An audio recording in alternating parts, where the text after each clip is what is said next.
کہ یوسف کو نہیں خرید سکتی، لیکن رات گئے تک کھڑی صرف اس لیے رہوں گی کہ قیامت کے دن خریداروں میں نام تو آ جائے گا نا، خریداروں میں نام تو آ جائے گا۔ تو ہم کیا شان بیان کر سکتے ہیں؟ اگر بیٹھے ہیں تو صرف یہ مقصد لے کے کہ قیامت کے دن حضور کے ثناخانوں میں ہمارا نام تو آ جائے گا۔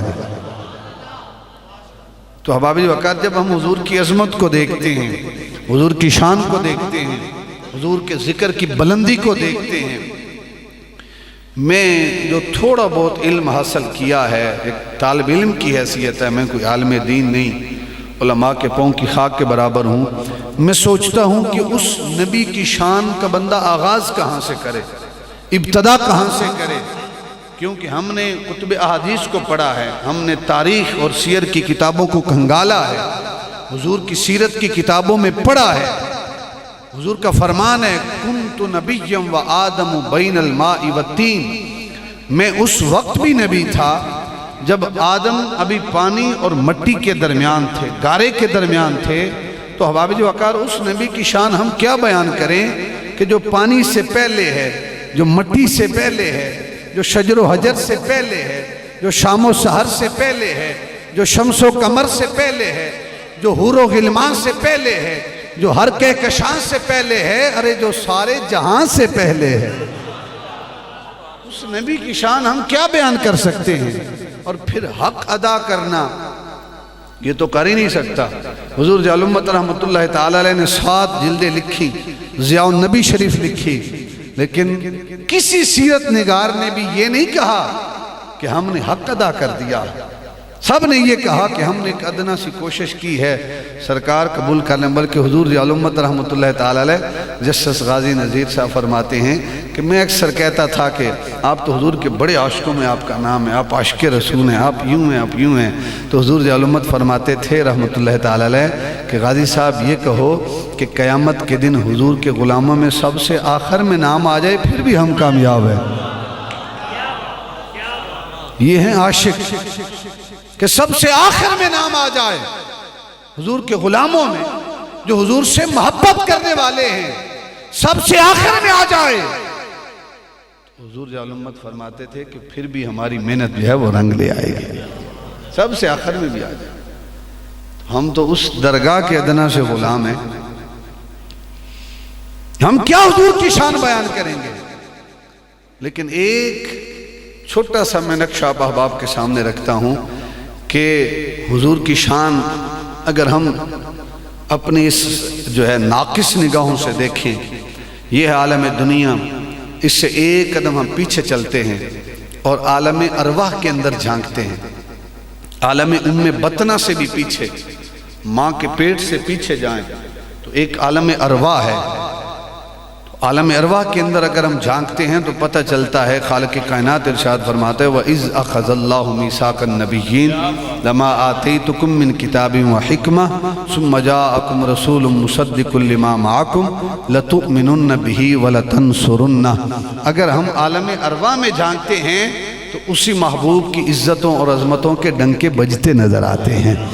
اگر ہم عالم ارواح کو چھوڑیں، ایک قدم آگے بڑھیں اور عالم دنیا کے اندر جھانکیں تو احباب وقار دنیا کے ہر در و دیوار پر، ہر صحرا و بازار پر، ہر منبر و محراب پر، ہر کتاب کے ورق پر، ہر قلم کی نوک پر، ہر پرندے کی اڑان پر، ہر پہاڑ کی چٹان پر، ہر انسان کی زبان پر مجھے اسی نبی پر درود و سلام کے ترانے نظر آتے ہیں۔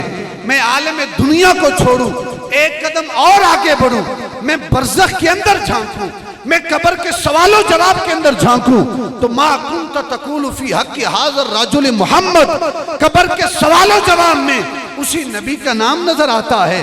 میں عالم برزخ کو چھوڑوں، قبر کو چھوڑوں، ایک قدم اور آگے بڑھوں، میں عالم معاشر کے اندر جھانکوں تو احباب وقار اس نبی کا لوائے حمد لہراتا ہوا نظر آتا ہے۔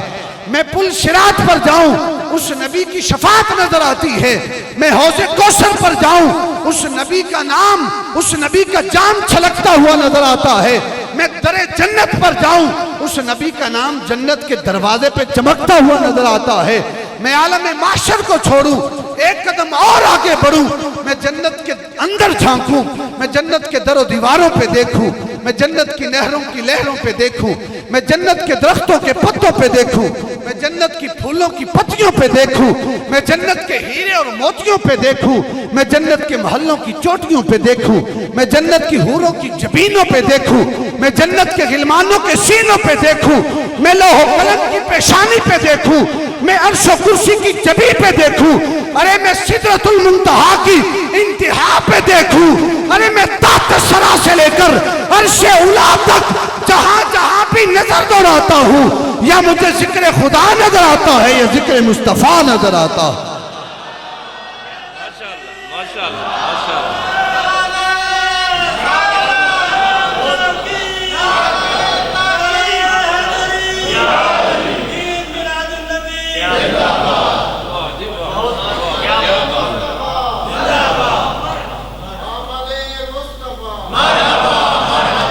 اس نبی کی شان ہم کیا بیان کر سکتے ہیں؟ جہاں نظر پڑتی ہے یا ذکر خدا نظر آتا ہے یا ذکر مصطفیٰ نظر آتا ہے۔ اس نبی کی مثال کیسی ہے؟ اس نبی کا انداز کیا ہے؟ اس نبی کا تعلق کیسا ہے اپنے غلاموں کے ساتھ؟ مفتی غلام حسن قادری شان مصطفیٰ بزمان مصطفیٰ میں نقل کرتے ہیں کہ حضور طواف فرما رہے ہیں، حضور کے آگے صلی اللہ علیہ وسلم ایک عرابی ہے، بدو دیہاتی، وہ آگے طواف کر رہا ہے، حضور اس کے پیچھے ہیں، وہ آگے ہے۔ اب وہ عرابی ایسا ہے کہ اس نے سرکار کو دیکھا نہیں ہے، کلمہ پڑھا ہے لیکن حضور کو دیکھا۔ اچھا وہ آگے ہے اور طواف کے دوران آپ درود شریف بھی پڑھ سکتے ہیں، خالق کائنات کا ذکر بھی کر سکتے ہیں، لیکن اس کی ایک ہی انداز تھا اس عرابی کا، اس دیہاتی کا، بدو کا۔ وہ آگے آگے طواف کر رہا ہے اور جب رکن یمانی کے پاس آتا ہے تو پھر کہتا ہے یا کریم۔ کیا کہتا ہے؟ یا کریم۔ جب رکن شامی کے پاس آتا ہے پھر کہتا ہے یا کریم۔ جب حجر اسود کے پاس آتا ہے استلام کرتا ہے پھر کہتا ہے یا کریم۔ تو حضور نبی اکرم صلی اللہ علیہ وسلم نے اس کا انداز دیکھا، چونکہ اگر اس نے سرکار کو دیکھا ہوتا تو حضور سے آگے نہ ہوتا، پیچھے ہوتا۔ حضور جان گئے کہ یہ ہے تو غلام، کلمہ تو اس نے پڑھا ہے لیکن اس نے دیکھا نہیں ہے، تو وہ آگے چل رہا ہے۔ اس نے کہا یا کریم۔ حضور نبی اکرم صلی اللہ علیہ وسلم نے پیچھے سنا نا، تو جس انداز میں اس نے یا کریم کہا تھا نا، حضور نے اس کے کہنے کے انداز پہ کہا یا کریم، یعنی جس طرح وہ کہہ رہے ہیں نا، حضور اسی انداز میں یا کریم کہتے ہیں۔ اس نے محسوس کیا کہ کسی نے میرے کہنے پہ یا کریم کہا ہے، لیکن رکا نہیں، چلتا رہا۔ پھر اس نے کہا یا کریم، حضور نے نا اس کے کہنے پہ پھر کہا یا کریم۔ اس نے پھر محسوس کیا کہ کوئی میری، جس طرح ہم نقلیں اتارتے ہیں نا جی، اس طرح کوئی میرے پیچھے ہے اور جس طرح میں کہتا ہوں اس طرح وہ بھی میری نقلیں اتار رہا ہے۔ اس نے لیکن پھر بھی پیچھے مڑ کے نہیں دیکھا، وہ دیہاتی ہے سادہ سا بیچارہ۔ پھر آگے چلا اور پھر اس نے کہا یا کریم۔ حضور نبی اکرم صلی اللہ علیہ وسلم نے سنا تو پھر اس کے کہنے پہ سرکار نے کہا یا کریم۔ جب تیسری مرتبہ اس نے سنا نا تو اس نے پیچھے مڑ کے دیکھا، پیچھے مڑ کے دیکھا، اور جب پیچھے مڑ کے اس نے دیکھا نا تو اس نے کلام بڑا کمال کا کیا ہے۔ پتہ ہے کیا کہتا ہے؟ کہتا ہے کہ میرے پیچھے آنے والے اس کا اعتراض سنیے گا اور شکایت سنیے گا۔ شکایت کا انداز کیا ہے اور شکایت کس کی کرنا چاہتا ہے اور کس بارگاہ میں کرنا چاہتا ہے۔ اس نے پیچھے مڑ کے دیکھا نا، وہ حضور کا قد و قامت دیکھا، وہ خوبصورت پیکر دیکھا، وہ دہا کا مکھرا دیکھا، وہ لیل کی زلفیں دیکھی، علم نشرہ کا سینہ دیکھا، ما زاغ البصر و ما طغا کی آنکھیں دیکھی، والقمر طٰہٰ کی پیشانی دیکھی۔ جب وہ سارا خوبصورت پیکر دیکھا نا تو وہ کہتا ہے کہ اگر میں عرابی ہوں، دیہاتی ہوں اور نیا ہوں، اے میرے پیچھے طواف کرنے والے، تو میری نقلیں اتارتا ہے، اگر تو اتنا سونا نہ ہوتا،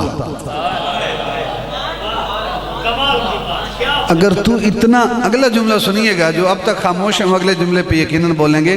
کہتا ہے کہ اگر تو اتنا سونا نہ ہوتا تو میں تیری شکایت اپنے نبی کی بارگاہ میں لگا دیتا. میں عرابی ہوں، دیہاتی ہوں، میں نے آیا ہوں، میری نقلیں اتار رہا ہے، اگر تو اتنا سونا نہ ہوتا، تیرا پیکر اتنا حسین نہ ہوتا تو میں تیری شکایت اپنے نبی کی بارگاہ میں لگا دیتا. قربان جائیں، سرکار نے سنا نا تو سرکار نے فرمایا تو نے اپنے نبی کو دیکھا ہے؟ تو نے اپنے نبی کو دیکھا ہے؟ کہتے ہیں نہیں میں نے دیکھا نہیں ہے. پھر کلمہ کیوں پڑھا؟ دیکھا جو نہیں ہے پھر کلمہ کیوں پڑھا؟ کہا کہ دیکھا تو نہیں ہے لیکن حضور کے غلاموں سے سنا ہے کہ جو حضور کو دیکھتا ہے وہ حضور کا ہی ہو جاتا ہے.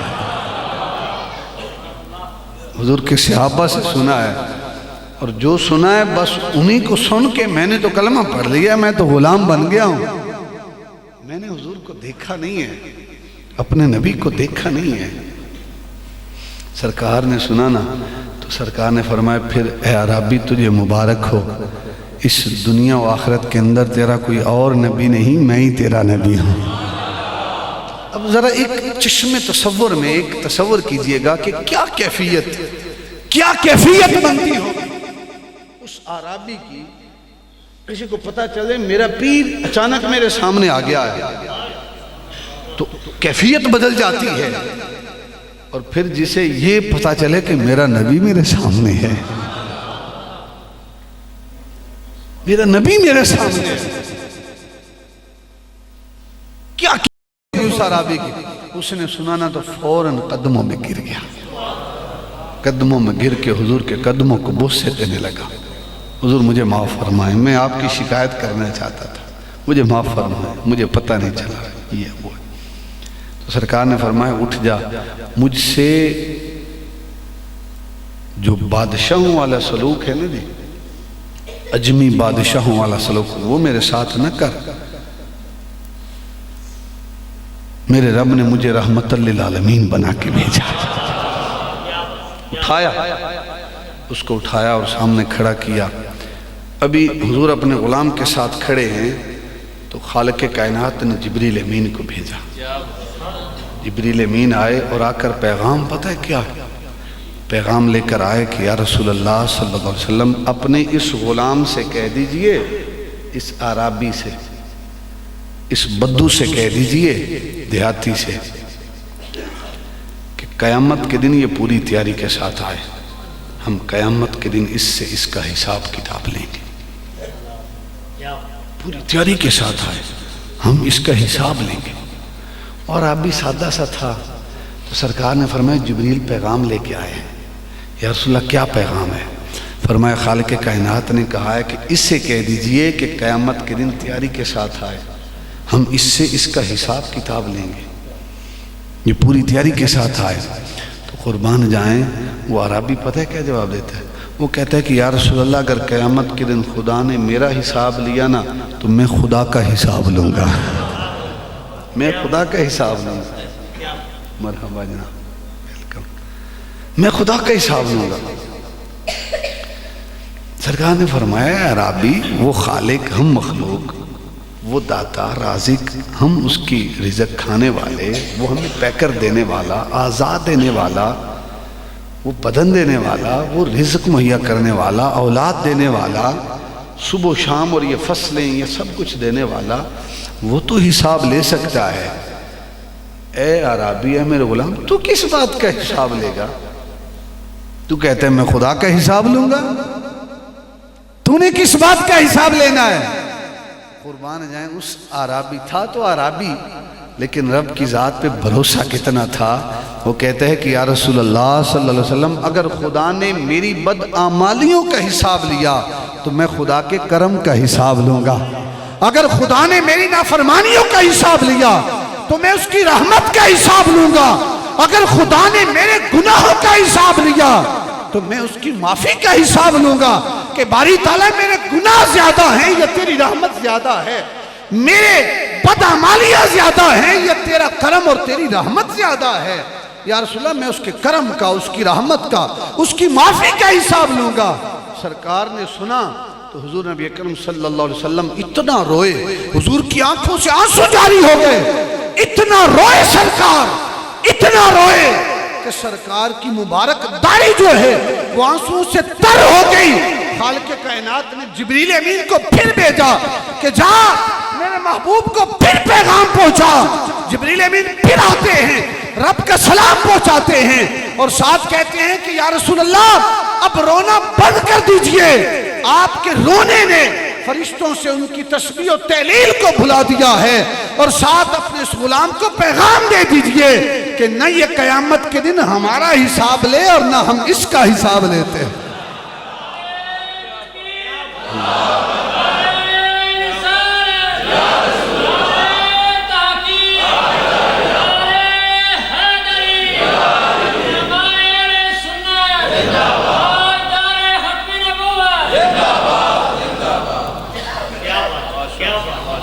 کہا نہ یہ ہمارا حساب لیں نہ ہم اس کا حساب لیتے ہیں، بغیر حساب کتاب کے سے جنت میں بھیج دیں گے۔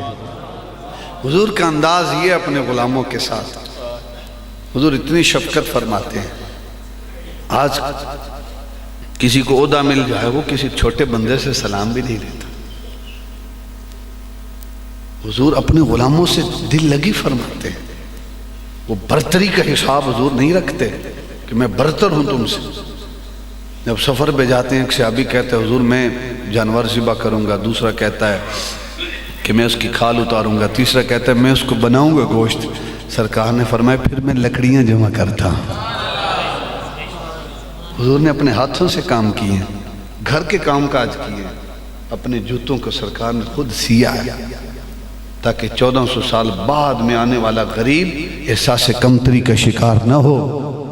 میرے نبی نے بکریوں کو چرایا، بلکہ بخاری شریف کی حدیث مبارک ہے جتنے بھی انبیاء گزرے ہیں سب انبیاء نے بکریوں کو چرایا ہے۔ یہ آپ بھی چراتے ہیں، یہ نیت رکھ کے چرایا کریں کہ اللہ کے نبی نے چرایا، میں سرکار کی سنت زندہ کر رہا ہوں، ثواب ملے گا۔ حضور ضیاء الامت رحمۃ اللہ تعالی علیہ آپ بیان کرتے ہیں یورپ کے اندر ایک صحافی مسلمان ہوتا ہے، اور صحافی جو ہوتے ہیں پڑھے لکھے ہوتے ہیں، بات میں سے بات نکالتے ہیں، سوال میں سے سوال نکالتے ہیں۔ اتنے جلدی جو ہیں، میں ساؤتھ افریقہ رہا ہوں، کالے جو ہیں بڑے جلدی مسلمان ہو جاتے ہیں، تھوڑی سی محنت کرو کالے کلمہ پڑھ لیتے ہیں۔ تو جو گورے ہیں یہ اتنی جلدی جو ہے وہ نہیں مسلمان ہوتے، بڑی محنت کرنی پڑتی، لیکن الحمدللہ ایک گورے کو بھی ہم نے کلمہ پڑھایا ہے۔ تو حضور ضیاء الامت فرماتے ہیں کہ یورپ کے اندر ایک صحافی مسلمان ہوتا ہے، مسلمان ہوا، کسی نے پوچھا بھئی تم کیوں مسلمان ہوئے ہو، تمہارے اسلام لانے کے لیے وجہ کون سی بات بنی ہے؟ تو صحافی جواب دیتا ہے کہ میں نے سرکار کی سیرت کی ایک کتاب پڑھی ہے اور ایک کتاب پڑھ کے میں دار اسلام میں داخل ہو گیا ہوں۔ سوال کرنے والے نے پھر سوال کیا کہ ایک کتاب سیرت کی کیوں پڑھی تم نے، ایک کتاب کی طرف تمہاری رہنمائی، نظریں جھکی ہیں، نظریں اٹھا کے نہیں دیکھتا۔ صحافی کہتے ہیں میں نے کہا کہ اس نے بہت بڑا جرم کیا ہوگا، جو مجرم ہوتے ہیں وہ نظریں نہیں اٹھاتے، ان کی نظریں جھکی ہوتی ہیں۔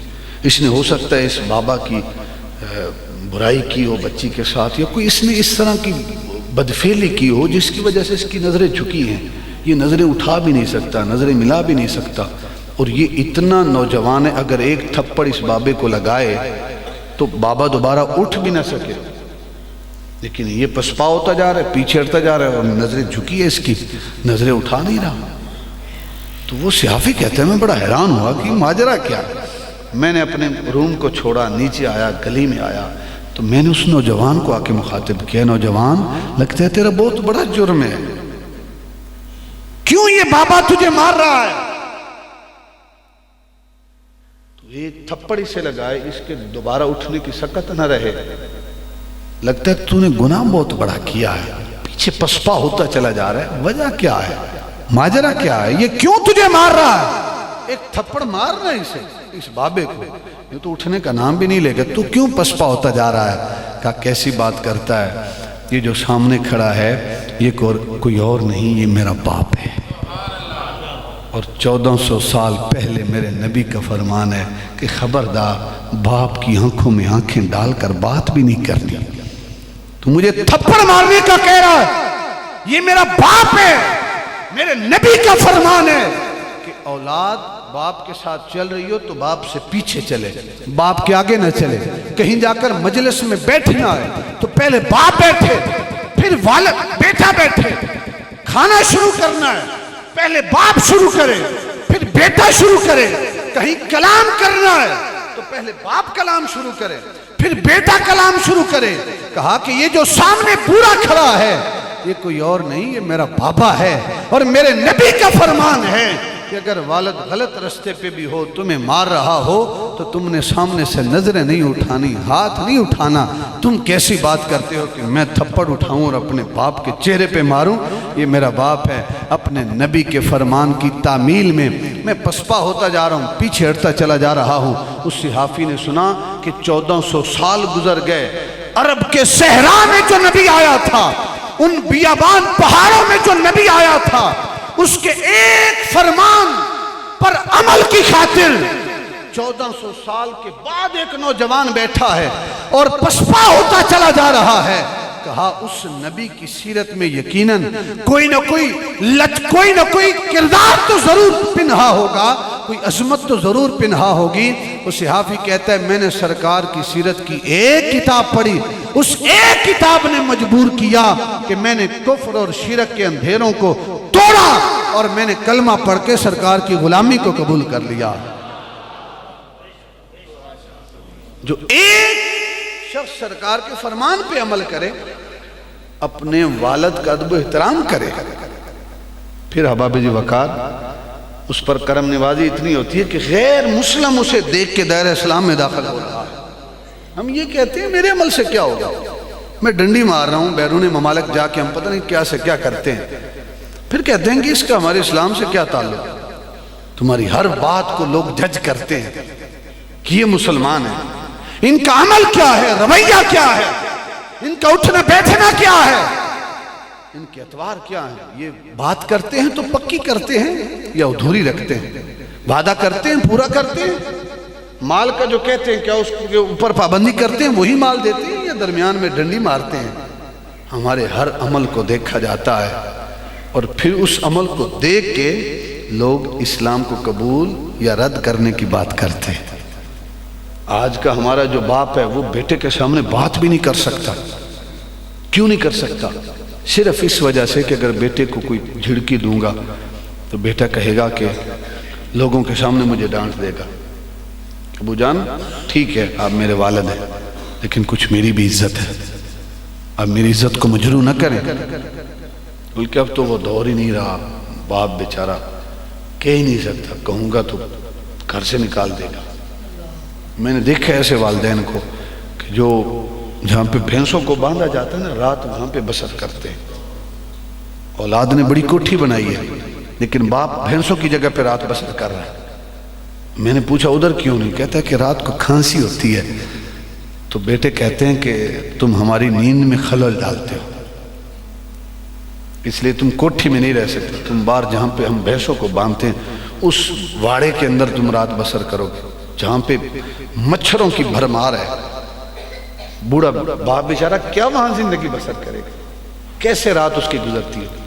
میں نے کہا ناداں انسان ہے، ناداں بیٹے، جب تو چھوٹا تھا تو بیمار ہوتا تھا، تجھے بخار ہوتا تھا تو تیرا والد تجھے کھانسی لگتی تھی، یہ نہیں کہتا تھا کہ تیری کھانسی کی وجہ سے ہمیں نیند نہیں آ رہی، تجھے نیند نہیں آتی تھی تو تیری ماں اور تیرا باپ ساری رات تیرے سر پہ پہرا دیا کرتے تھے۔ آج والد بیمار ہے تو اسے گھر میں بھی نہیں رکھتا۔ امام مالک کا نام تو سنا ہوگا آپ لوگوں نے۔ باپ نے ایک سوال کیا امام مالک سے بھی اور بڑے بھائی سے بھی۔ بڑا بھائی ابن شہاب زہری کی جو ہے ان کے ہم عمر تھا، تو جب باپ نے دونوں بیٹوں سے سوال کیا، بڑے سے بھی اور امام مالک سے بھی، تو بڑے بیٹے نے جواب دے دیا، امام مالک نے جواب نہیں دیا، آتا نہیں تھا، تو امام مالک نے کبوتر رکھے ہوئے تھے۔ باپ نے جھڑکی دی اور کہا کہ اے مالک، تو نے کبوتر پالے ہوئے ہیں، ان کبوتروں نے تجھے جاہل بنا دیا ہے۔ تیرا بڑا بھائی جو ہے وہ دین کا شوق رکھتا ہے، علم کا شوق رکھتا ہے، اس نے جواب دے دیا اور تو وہی جاہل کا جاہل، اجڑ کا اجڑ۔ کیا کیا تو نے؟ اس کبوتر بازی نے تجھے جاہل بنا دیا۔ میں اکثر کہتا ہوں کہ آج کے دور کا کوئی بیٹا ہوتا نا تو وہ کہتا کہ ابو جناب مجھے جھڑکی دے رہے ہیں، میرے پاس اگر 20 کبوتر ہیں تو اب میں 20 اور رکھوں گا، میں 40 کروں گا۔ آج کے دور کا بیٹا ہوتا، لیکن مالک اس دور کے نہیں تھے۔ امام مالک نے کہا کہ مجھے کبوتر بازی کی وجہ سے جھڑکی دی ہے۔ امام مالک نے گھر بار چھوڑ دیا، استاد کے پاس علم حدیث کا درس حاصل کرنے کے لیے چلے گئے۔ ابن حرمز آپ کے استاد ہیں۔ پھر 1 سال نہیں، 2 سال نہیں، ان علماء نے 9 سال لگائے ہیں در ضیاء الامت پہ۔ پھر جا کے یہ ممبر پہ بیٹھنے کے قابل ہوتے ہیں، یہ مصلی پہ کھڑا ہونے کے قابل ہوتے ہیں۔ یہ اتنا آسان نہیں ہے ممبر اور مصلی کو سنبھالنا، اس کے لیے سالوں کی محنت درکار ہوتی ہے۔ اتنا لینتھی کورس ڈاکٹر بننے کے لیے نہیں ہے جتنا عالم دین بننے کے لیے۔ 7 سال، 1 2 3 4 5 6 7 سال، 7 سال امام مالک نے اپنے استاد کی شاگردی میں گزارے ہیں۔ کتنے سال؟ 7 سال۔ ان 7 سالوں میں امام مالک ایک مرتبہ بھی گھر واپس نہیں پلٹتے، اور انداز یہ ہے کہ استاد کے بیٹوں کو نا کھجوریں دیتے ہیں اور کہتے ہیں باہر دروازے پہ کھڑے ہو جاؤ، جو بھی کوئی تمہارے باپ کے متعلق پوچھنے آئے نا میرے استاد کے متعلق، کہہ دینا کہ والد جو ہیں وہ بہت مصروف ہیں، مسئلہ بتانے کے لیے، حدیث بتانے کے لیے ان کے پاس ٹائم نہیں ہے، تاکہ استاد کے پاس جتنا بھی وقت ہے وہ سارے کا سارا مجھے ملے، کوئی درمیان میں خلل اندازی نہ کرے۔ یہ انداز ہے۔ پھر 7 سال آپ نے علم حدیث کا درس حاصل کیا ہے، اور 7 سال گھر بار کو چھوڑ کے، بہن بھائیوں کو چھوڑ کے، رشتہ داروں کو چھوڑ کے اپنے والد کو زبان حال سے یہ درس دیا ہے کہ ابو جان میں صرف کبوتر باز ہی نہیں، میں علم کا قیدی بھی ہوں۔ آپ نے کہا کہ میں بتاؤں گا اپنے والد کو کہ میں علم کا قیدی بنوں گا، اور کیسے علم کا قیدی ہوتا ہے۔ پھر 7 سال کے بعد جب علم حدیث حاصل کر چکے ہوتے ہیں، پھر اس کے بعد امام مالک کسی اور شہر کا رخ نہیں کرتے، شہر مصطفیٰ کا رخ کرتے، گنبد خضرا کی سنہری جالیوں اور ہریالی کا رخ کرتے ہیں۔ پھر احباب وقار 1 سال نہیں، 2 سال نہیں، 3 سال نہیں، 4 سال نہیں، وہ امام مالک جس کو کبوتر بازی کی وجہ سے باپ جو ہے وہ جھڑکی دیتا ہے، اس ایک جھڑکی کو امام مالک مثبت انداز میں لیتے ہیں۔ ایک جھڑکی کو مثبت انداز میں لیا، علم کے قیدی بنے۔ پھر احباب وقار 7 سال علم حدیث حاصل کیا، پھر شہر مدینہ کا رخ کرتے ہیں، اور 1 سال نہیں، 2 سال نہیں، 3 نہیں، 5 نہیں، 10 نہیں، 30 نہیں، 40 نہیں، 50 نہیں، 55 نہیں، بلکہ 60 سال جس شخص نے گنبد خضرا کے سائے میں بیٹھ کے حضور کی حدیث کا درس دیا ہے وہ امام مالک رحمت اللہ تعالی۔ کتنے سال؟ 60 سال۔ مجھے بتائیں تو صحیح کہ یہ جو یہ قاضی نعمان صاحب ان کی یہ لے کے جاتے ہیں لوگوں کو عمرے پہ، خوش قسمت لوگ جاتے ہیں، تو ان کو علم ہے جو ایک لمحے کے لیے جائے نا وہاں پہ، وہ اپنی قسمت پہ ناز کرتا ہے، اپنی قسمت پہ رش کرتا ہے۔ میں نے گنبد خضرا کی جالیوں کو دیکھا ہے، سبز ہریالی کو دیکھا ہے، وہاں بیٹھ بیٹھ کے آنسو بہاتے ہیں لوگ۔ قربان جائیں امام مالک کے مقدر پہ، جنہوں نے ایک لمحہ نہیں گزارا، 60 سال گزارے ہیں، اور 60 سال اس انداز میں نہیں کہ جہالت میں گزارے ہیں، 60 سال بیٹھ کے حضور کی حدیث کا درس دیا، اور پھر شہر رسول سے جو محبت کا انداز ہے، بات اس طرف چل پڑی ہے، شہر رسول سے جو محبت کا انداز ہے، اس کی کیفیت کیا ہے کہ امام مالک جب بھی گلی میں گزرتے ہیں نا تو کچی گلیاں ہیں، کچی دیواریں ہیں، پتھروں کی گارے کی دیواریں ہیں، امام مالک ان گارے کی دیواروں کو بوسے دیتے ہیں، چومتے ہیں، اور جب گلی میں گزرتے ہیں تو درمیان میں نہیں چلتے، سائیڈ پہ ہو کے چلتے ہیں، بازو جو ہیں وہ بعض اوقات دیوار سے لگ لگ کے کپڑے پھٹ جاتے ہیں۔ کسی پوچھنے والے نے پوچھا کہ امام مالک درمیان میں کیوں نہیں چلتے؟ کہا کہ تجھے علم نہیں ہے، ان گلیوں میں اللہ کا نبی چلا ہے، میں ڈرتا ہوں کہیں اللہ کے محبوب کے قدموں پہ میرے قدم نہ آ جائیں، میرے زندگی کے اعمال برباد نہ ہو جائیں۔ اور پھر ان گلیوں کو بوسہ دیتے ہیں۔ اے مالک بوسہ کیوں دیتے ہو؟ تم وقت کے امام ہو، ان پتھروں کو بوسہ دیتے ہو، ان گارے کی دیواروں کو بوسہ دیتے ہو، کیا رکھا ان پتھروں میں؟ آج بھی کچھ لوگ کہتے ہیں کیا رکھا ان جالیوں کو کیوں بوسے دیتے ہو، ان پتھروں کو کیوں بوسے دیتے ہو؟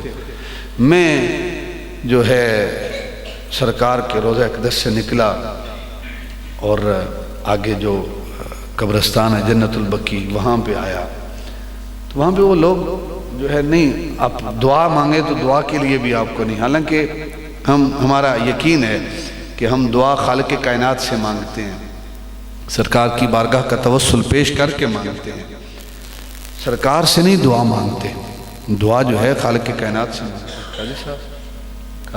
قاضی صاحب آگے آ جائے، ہم دعا جو ہے وہ رب سے مانگتے ہیں لیکن وہ نہیں مانگنے دیتے۔ تو میں بقیع میں گیا تو وہ بہت بڑا گیٹ ہے بقیع کا، تو میں نے اس کو ویسے ہاتھ لگایا، جب ہاتھ لگایا نا تو وہ ساتھی کہتے ہیں ہاں ہاں چوم لو چوم لو چوم لو، یعنی اس طرح تمسخر کرتے۔ میں نے نا جان بوجھ کے اس کی وجہ سے میں نے چوم لیا، اور پھر جب میں والدہ تھی ساتھ میں تو طواف کر رہے تھے اور مقام ابراہیم آیا نا تو والدہ کہتی ہے کہ بوسہ دینا ہے اس کو جہاں پہ ابراہیم علیہ السلام کے قدموں کے نشان ہیں۔ تو میں نے کہا امی جان رش بہت ہے، کہتے نہیں دینا ہے، میں نے کہا چلو ٹھیک ہے دیتے ہیں۔ تو جب وہاں گیا نا تو میں نے بوسہ دیا تو وہ جو ہے مولانا صاحب وہ کہتے ہیں ھذا شرک، صرف قرآن میں ہے کہ وہی واتخذ اللہ من مقام ابراہیم مصلی، قرآن میں لکھے کہ اس کو مصلی بناؤ، اس کو چومو نہیں۔ تو میں نے کہا این کتب لا تقبل، میں نے کہا آپ یہ مجھے بتائیں کہاں پہ لکھا ہے کہ اس کو نہ چومو؟ آپ یہ بھی بتائیں، مصلی تو ہمیں مل گیا کہ قرآن نے کہا ہے یہاں پہ 2 گانا جو ہے وہ نفل ادا کرو، یہ بتاؤ کہاں پہ لکھا ہے کہ اس کو نہ چومو؟ تو وہ کہتا ہے کہ چلو آؤ ہم آپ کو ادھر بھیجتے ہیں۔ میں نے کہا بھائی اتنا ٹائم میرے پاس نہیں ہے، تو ہم نے طواف شروع کر دیا۔ تو لوگ نہیں چومنے دیتے۔ امام مالک سے بھی کسی نے پوچھا کہ ان پتھروں میں کیا رکھا ہے، اس گارے کی دیواریں میں کیا رکھا ہے؟ امام مالک نے کیا جواب دیا؟ وہی جواب ہمارا ہے، کہو ناداں انسان تجھے یہ پتھر کی دیواریں لگتی ہیں، تجھے یہ گارے کی دیواریں لگتی ہیں، مجھے نسبت رسول نظر آ رہی ہے۔ اے مالک ان میں نسبت رسول کیا ہے؟ کہا کہ ذرا چشم تصور سے دیکھ تو صحیح، اللہ کا نبی انہی گلیوں میں نکلتا ہوگا۔ قاضی صاحب تشریف لیں، انہی گلیوں میں اللہ کا نبی چلتا ہوگا اور ہوا چلتی ہوگی محبوب کی زلفوں سے ٹکرا کے انہی دیواروں سے ٹکراتی ہوگی۔ میں تو نسبت رسول کو بوسے دے رہا ہوں، وہ ناداں انسان تجھے پتھر لگتے ہیں، مجھے نسبت رسول نظر آ رہی ہے۔ پھر جوتا پہن کے نہیں چلتے، سواری پر سوار نہیں ہوتے، ایک حج کیا ہے دوبارہ حج پر نہیں گئے۔ اے امام حج پر کیوں نہیں جاتے؟ کہا اس لیے نہیں جاتا کہیں رستے میں موت نہ آ جائے، موت بھی آئے تو در رسول پر آئے۔ یہ محبت ہے اس شہر سے۔ دیوانہ تھا، مجنون تھا، پاگل سا، اس نے یہ بھی سوال کیا اے امام مالک محبت جو اتنی کرتے ہو در رسول سے، اس شہر سے کبھی رفع حاجت نہیں کیا، شہر رسول سے نکل جاتے ہو، ایک حج کیا ہے، سواریاں ساری امام شافعی کو دے دی ہیں، سواری پر سوار بھی نہیں ہوتے، پاؤں میں جوتا بھی نہیں پہنتے، کیوں نہیں پہنتے؟ کہا جس شہر میں اللہ کا محبوب لیٹا ہے جوتا پہنتے ہوئے مجھے حیا آتی ہے۔ یہ محبت ہے اس در اقدس سے. اب بالخصوص نوجوانوں سے اور بالعموم سب ساتھیوں سے میں سوال کر رہا ہوں کہ یہ جو مقام مل رہا ہے سارا، یہ کس وجہ سے مل رہا ہے؟ بیک پہ جائیں تو پیچھے وجہ کیا ملتی ہے؟ والد کی ایک جھڑکی. والد کی ایک جھڑکی کو مثبت انداز میں لیا ہے تو آج مقام یہ مل رہا ہے. شہر رسول میں درس حدیث دے رہے ہیں، وقت کا خلیفہ بلند آواز سے کلام کرتے اب ٹوکتے ہیں، خبردار تو نے قرآن کی آیت نہیں پڑھی؟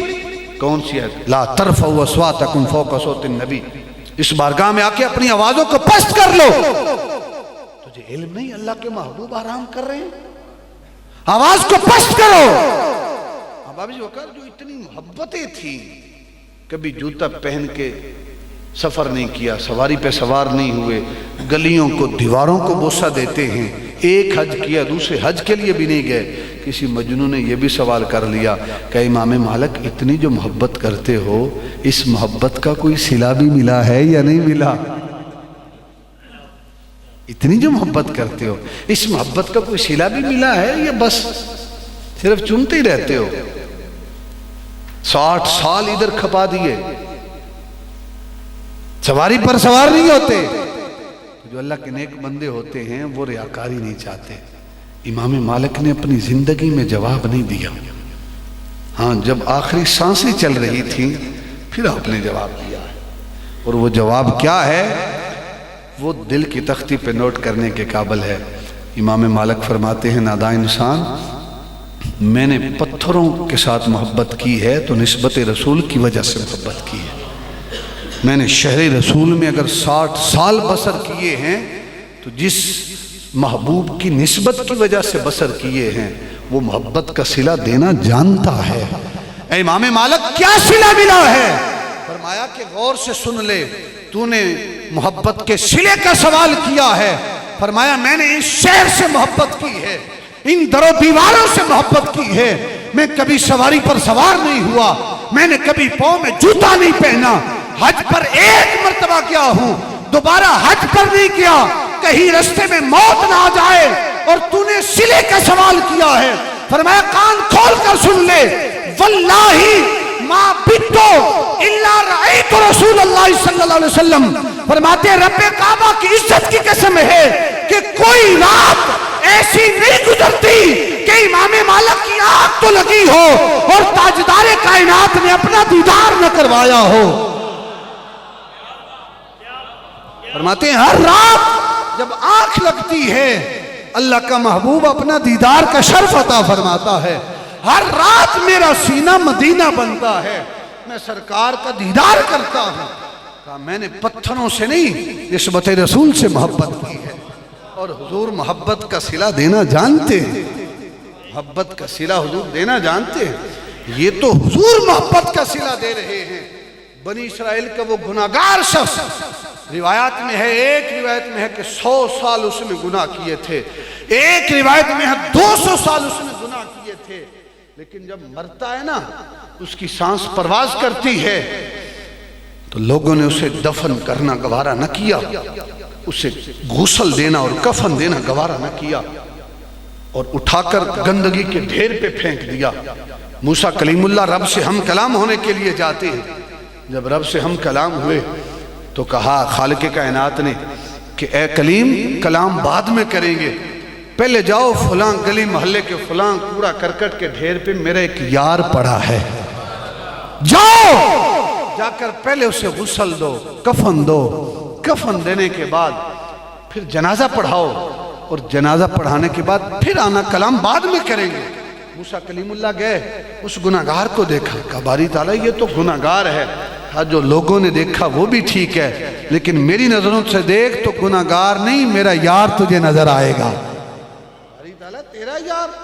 فرمایا پہلے کام کر بعد میں کلام کریں گے. موسیٰ کلیم اللہ نے غسل دیا، کفن دیا، جنازہ پڑھایا. جنازہ پڑھا کے آئے رب کی بارگاہ میں. باری تعالیٰ لوگ تو کہتے ہیں وہ گناہگار ہے، تو کہتا ہے میرا یار ہے. باری تعالیٰ کیسے؟ فرمایا لوگوں نے یہ دیکھا ہے وہ بھی درست ہے، اس نے ساری زندگی گناہ کیے ہیں، لیکن لما نشر التورات، جب یہ تورات کو کھولتا تھا، تورات کو کھولتا تھا اور اس کی تلاوت کرتا تھا، جب تلاوت کرتے کرتے کرتے وَنَظَرَ عَلَىٰ اسم محمد، اور چلتے چلتے جب میرے یار کا نام آتا تھا تو یہ پڑھ کے آگے گزر نہیں جاتا تھا، جب میرے محبوب کا نام آتا تھا تو وہ رک جاتا تھا، اور صرف رکتا نہیں تھا فَقَبَّلَهُ، یہ تورات کا نسخہ اٹھاتا تھا اور اٹھا کے میرے یار کے نام کو چومتا تھا، میرے یار کے نام کو چومتا تھا، اور چوم کے وَوَضَعَهُ عَلَىٰ عَيْنَيْهِ، صرف چومتا نہیں تھا، چوم کے میرے یار کے نام کو اپنی آنکھوں کے ساتھ لگاتا تھا۔ کہا کہ اس کی ساری زندگی کے گناہ ایک طرف، میرے یار کے نام کی تعظیم ایک طرف۔ کہا کہ جب مر گیا ہے لوگوں نے تو اٹھا کے اس کو کوڑا کرکٹ کے ڈھیر پہ پھینک دیا، یار کے نام کی تعظیم کی خاطر فغفرت ذنوبہ، اے کلیم میں نے اس کی زندگی کے سارے گناہ معاف کر دیے ہیں۔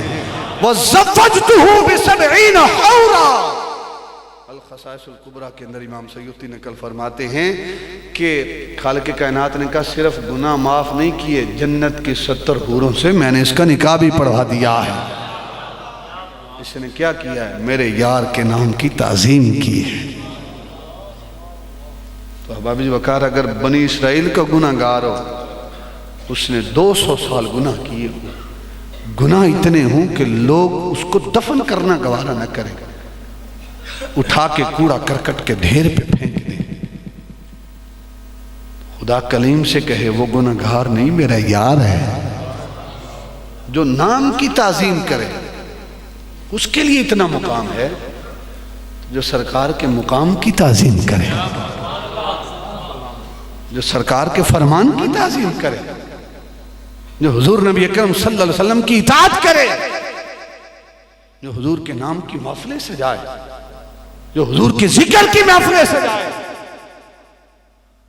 جس کا اٹھنا بیٹھنا یا رسول اللہ کی صداؤں میں ہو، لبیک یا رسول اللہ کی صداؤں میں ہو، جس کا چلنا پھرنا سرکار کی محبت میں ہو۔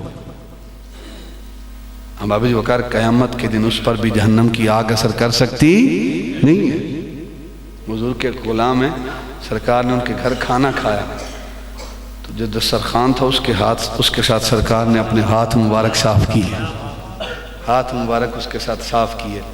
اس کے بعد وہ صحابی کیا کرتے تھے کہ جب بھی اسے دھونے کی ضرورت پڑتی تھی تو پانی میں نہیں دھوتا تھا، وہ جلتا تندور اس کے اندر ڈال دیتا تھا۔ کوئی مہمان آئے نا، وہ دسترخوان دیکھا میلا ہے، اٹھا کے جلتے تندور میں ڈال دیا۔ کسی نے کہا بھائی تو عجیب مہمان نوازی کر رہا ہے، دسترخوان تو بچھایا جاتا ہے اور تو نے تندور میں ڈال دیا، مطلب یہ ہے کہ کھانا وانا نہیں ہے۔ تو تھوڑی دیر گزری، اس غلام نے دوبارہ دسترخوان، پہلے گندا تھا اب نور کی طرح چمک رہا ہے، اب صاف شفاف ہو گیا ہے۔ اے میرے غلام، اے میرے بھائی، سمجھ نہیں آئی؟ آگ کا کام ہے جلانا، اور اس آگ نے، تیرے تندور نے اس دسترخوان کو جلایا نہیں، تو نے پھینکا تو گندا تھا، نکالا تو میل کچیل ختم ہو گئی۔ تو کہا کہ اس دسترخوان کو اللہ کے محبوب نے مس کر لیا تھا، اور صحابی رسول نے کہا جسے اللہ کا محبوب مس کر لے اسے دنیا کی آگ چھو نہیں سکتی، اسے جلا نہیں سکتی۔ احباب وقار، ہمارا یقین ہے، ہمارا عقیدہ ہے کہ صرف پھر اسے دنیا کی نہیں، اسے جہنم کی آگ بھی چھو نہیں سکتی، اسے جہنم کی آگ جلا سکتی نہیں، جو میرے مصطفیٰ کا ہو گیا۔ لیکن شرط یہ ہے کہ مصطفیٰ کا ہونا پڑے گا۔ میں نے 2-4 باتیں جو کی ہیں، مصطفیٰ کا وہ ہے جو باپ کو باپ کی حیثیت دے، باپ کو باپ کا مقام دے، اولاد کی صحیح معنوں میں تربیت کرے۔ سورہ تحریم کی آیت نمبر 6 ہے، خالق کائنات فرماتے ہیں یا ایھا الذین آمنوا قوا انفسکم، اے ایمان والو، ایمان والوں سے خطاب ہے، قوا انفسکم، اپنے نفسوں کو بچاؤ، واہلیکم، اور اپنے اہل و عیال کو بھی بچاؤ۔ باری تعالیٰ کس سے بچائیں؟ فرمایا نارن، آگ سے بچاؤ۔ کون سی آگ؟ وقودھا الناس والحجارہ، ایسی آگ کہ جس کا ایندھن جو ہے وہ انسان اور پتھر ہیں، لکڑی نہیں ہے، اتنی سخت آگ، اس سے اپنے آپ کو اور اپنے اہل و عیال کو بچاؤ۔ علیہا ملائکۃ غلاظ شداد لا یعصون اللہ ما امرہم، اور اس کے اوپر محافظ جو ہیں وہ فرشتے ہیں، ملائکہ ہیں، اور ایسے محافظ ہیں علیہا ملائکۃ غلاظ شداد، جو بڑے تند خو ہیں، جو بڑے سخت مزاج ہیں، لا یعصون اللہ ما امرہم، وہ اللہ کی نافرمانی نہیں کرتے جو انہیں حکم ملتا ہے، وَيَفْعَلُونَ مَا يُؤْمَرُونَ، وہ وہی کام کرتے ہیں جس کا انہیں حکم دیا جاتا ہے۔ آج تو ہم رشوت دے کے نکل جاتے ہیں، قیامت کے دن کیا کرو گے؟ اور جہنم کا جو سب سے ہلکا عذاب ہے، اللہ کے نبی نے ارشاد فرمایا آگ کے جوتے پہنائے جائیں گے، اور ان جوتوں کی وجہ سے انسان کا جو دماغ ہے وہ اس طرح کھول رہا ہوگا جس طرح پانی ہنڈیا کے اندر ڈالیں تو وہ ابلتا ہے۔ یہ ہلکا سا عذاب ہے۔ اس کے لیے میرے نبی ساری رات روتے تھے۔ رب نے کہا قم اللیل الا قلیلا، محبوب ساری رات نہ جاگا کر، آدھی رات جاگا کر، نصفہ او انقص منہ قلیلا، آدھی رات یا آدھی رات سے بھی کم جاگا کر۔ محبوب کے پاؤں متورم ہو جاتے ہیں۔ تو آج وہ کیسا امتی ہے کہ حضور تو ساری رات کھڑے رہیں اور امتی جو ہے اس کو فرض نماز کی فکر نہ ہو، امتی کو زکوٰۃ کی فکر نہ ہو، امتی کو عشر کی فکر نہ ہو۔ یہ کیسا امتی ہے؟ تو احباب وقار، یہ جو محافل ہیں ان کا مقصد یہ ہے کہ ہم حضور کی اطاعت کریں۔ بے شمار چیزیں ہیں، اگر میں بیان کرنا چاہوں تو ساری رات ختم ہو سکتی ہے، اور بے شمار چیزیں میں لے کے آیا تھا۔ بخاری مسلم کی چند احادیث تھی، لیکن وہ اگر ایک بھی بیان کروں تو وہ کافی ٹائم لے لے گی۔ حضرت ثمامہ بن اسال، ان کا دائرہ اسلام میں داخل ہونا ایک بڑا انمول سا وہ واقعہ ہے بخاری مسلم شریف کے اندر، لیکن چونکہ ٹائم کافی ہو گیا ہے اسی پہ اکتفا کرتے ہیں، پھر کبھی انشاءاللہ موقع ملا تو آپ احباب سے مخاطب ہوں گے۔ آج کا جو پیغام ہے وہ یہی ہے کہ حضور نبی اکرم صلی اللہ علیہ وسلم کی اطاعت کریں، نماز جو ہے اس کی پابندی کریں۔ قیامت کے دن جو پہلا سوال ہوگا وہ نماز کے متعلق ہوگا۔ اگر نماز نہیں پڑھتے اور محفل سجاتے ہیں، میں تو وہ نہیں ہوں کہ جو کہوں بھئی آپ جنتی ہیں محفل میں آگئے، نہیں، یہ مستحب عمل ہے، کر لیں تو ثواب ہے، نہ کریں تو گناہ کوئی نہیں۔ اگر نماز نہیں پڑھتے محفل سجاتے ہیں، اس محفل سجانے کا بھی کوئی فائدہ نہیں۔ نماز فرض ہے، پہلے نمبر پہ فرض، فرض کی ادائیگی پہلے نمبر پہ، بعد میں مستحبات ہے۔ فرض پہلے، پھر اس کے بعد واجبات ہیں، پھر اس کے بعد سنت ہے، پھر اس کے بعد مستحب ہے۔ ہماری ترجیحات افسوس یہ ہے کہ بدل گئی ہیں۔ ہم نے مستحب کو فرض کے درجے پہ رکھا ہے اور فرض کو مستحب کے درجے پہ لے گئے۔ نماز پڑھیں نہ پڑھیں، گھر میں محفل سجائیں گے اور پھر کہیں گے کہ ہم اب پورا سال ہمیں کسی اور چیز کی ضرورت نہیں ہے۔ نہیں میرے بھائی، بڑے مشکل مرحلات ہیں۔ حضور کے صحابہ کی ایک ایک لمحہ دیکھیں۔ حضرت عمر فاروق نے ایک رجسٹر رکھا ہوا ہے، میں نے کون سے اعمال کیے ہیں، کون سے ریاکاری پر مبنی ہیں، کون سے خدا کی رضا پر مبنی ہیں، پھر ان کو پڑھتے تھے۔ کہیں سے کھوٹ آتا تھا تو خود جو ہے وہ کوڑا لے کے اپنے آپ کو مارتے تھے۔ جو 22 لاکھ مربع میل پہ حکمرانی کرنے والا عمر ہے، جسے اللہ کے نبی نے کہا عمر فی الجنہ، عمر جنتی ہے، جس گلی سے گزرتا ہے شیطان رستہ چھوڑ دیتا ہے۔ آج بھی لوگ جو ہے نا عمر کے نام سے چلتے ہیں، جلتے بھی ہیں۔ میں سیال شریف کی سرزمین پہ تھا، وہاں پہ شاہ صاحب ہیں، امیر شاہ صاحب، انہوں نے بڑی خوبصورت بات کی۔ ہم نا بار بار اس بات کو دہراتے رہے، بعد میں ہمیں اس بات کی سمجھ آئی۔ وہ بات کیا تھی کہ جیں عمر نہیں منیا اس عمر ایویں ہی گزاری، کہ جس نے اپنی زندگی میں عمر کو نہ مانا اس نے اپنی زندگی برباد ہی کر دی ہے۔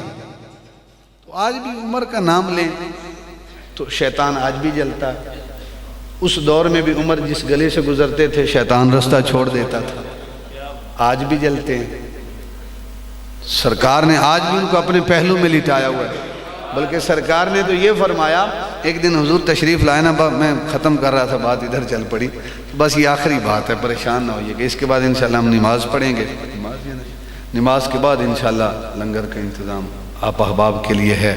تو سرکار تشریف لائے نا مسجد نبوی میں، تو کیفیت کیا تھی کہ ایک ہاتھ میں صدیق کا ہاتھ ہے، ایک ہاتھ میں عمر کا ہاتھ ہے۔